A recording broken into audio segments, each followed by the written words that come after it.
Selamat siang, saya akan membuat video tentang alasan sosiologi. Mereview buku ke-9, mata kuliah teori sosiologi klasik. Nama saya Christopher Tadehere, NIM 2003-03-0092, kelas C semester 2, jurusan sosiologi, FISIP Undana. Peran sosiologi dalam masyarakat. Komunitas sebagai master sebelumnya telah menyatakan bahwa terutama dalam situasi kritis, sosiolog seperti dengan orang lain akan mencari perlindungan dalam komunitas dan membangun, merekonstruksi dan memperkuat komunitas. Mereka akan mencari orang-orang yang diikat oleh darah mereka menghuni suatu wilayah dan sepikiran. Mereka akan menyerahkan diri mereka sendiri kepada keseluruhan yang lebih agung dari diri mereka sendiri dan melampaui individu secara keseluruhan. Individu digabungkan menjadi keseluruhan yang lebih tinggi dan menjadi ekstensi. Ilmu sosial penurut. Ilmuwan sosial tentu saja tersentuh oleh apa yang terjadi di Amerika Serikat pada September 2001. Salah satu contoh reaksi mereka adalah sebuah surat terbuka bertajuk What We're Fighting For, a Letter from America, yang ditandatangani antara lain oleh Amitai Etzioni, Francis Fukuyama, Samuel Huntington, Robert Putnam, Thaddeus Kupul, dan Michael Weiser.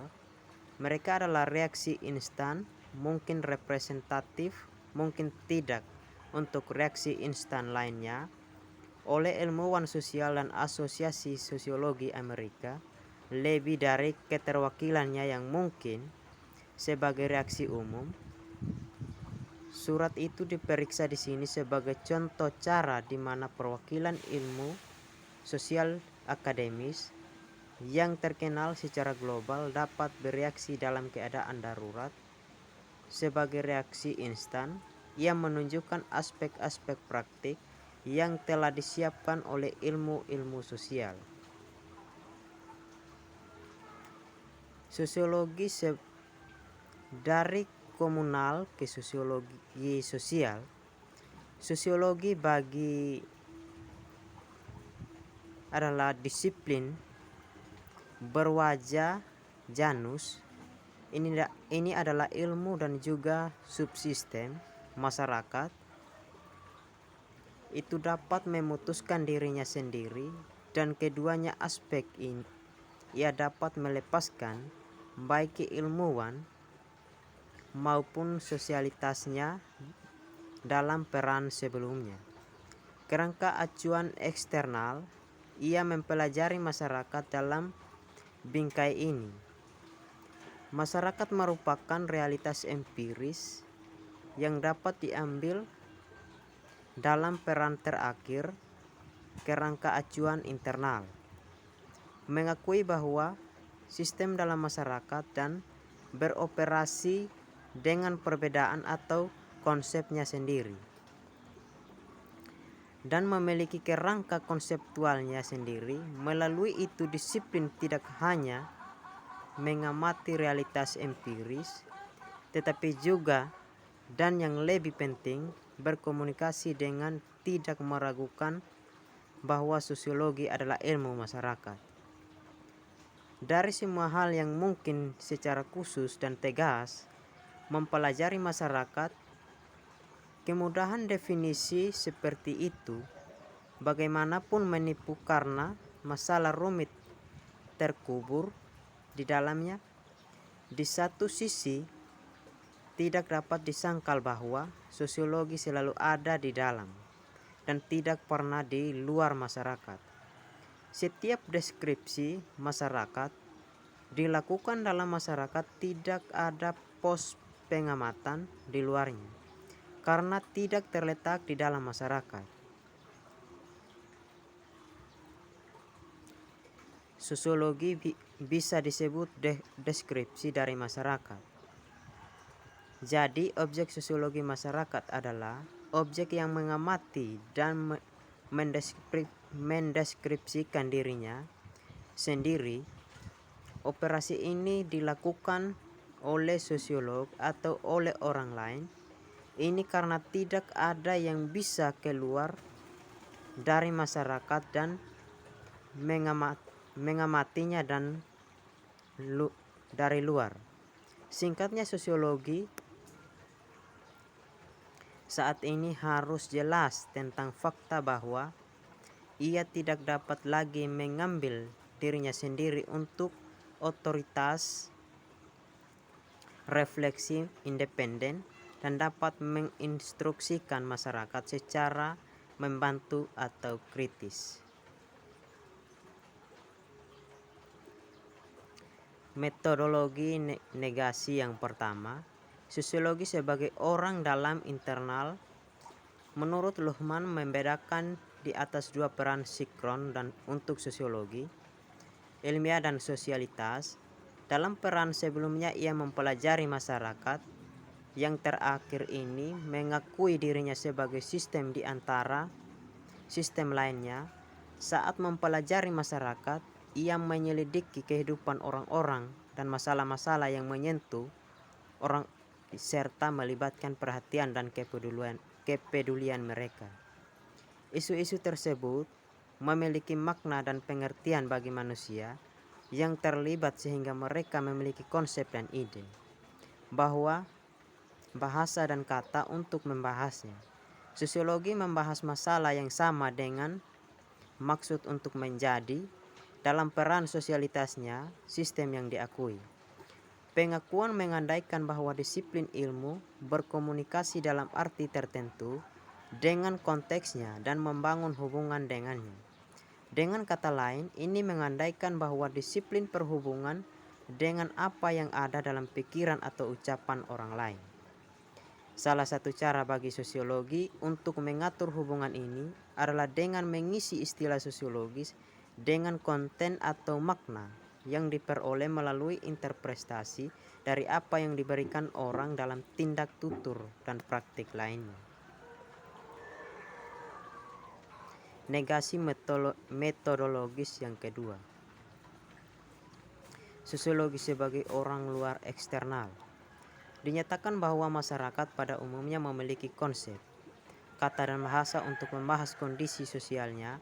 Ketika diskusi semacam itu terjadi dalam kehidupan sehari-hari, saya akan mengatakan bahwa para pembicara mempraktikkan etnososiologi. Seringkali mereka akan menunjukkan kecenderungan yang tampaknya bertentangan dengan Luhmann, yaitu pandangan adalah, dan ini terbukti dengan sendirinya, bahwa tidak ada yang bisa keluar dari masyarakat dan mengamatinya. Etnososiologi bagaimanapun akan sering membahas masyarakat seolah-olah itu adalah objek yang independen dari mereka dan mereka diposisikan di luarnya. Ini akan ditunjukkan selanjutnya dengan memeriksa secara umum beberapa contoh pemahaman sehari-hari masyarakat, khususnya bagaimana orang menggunakan kata masyarakat dan memahami idenya dalam komunikasi biasa mereka.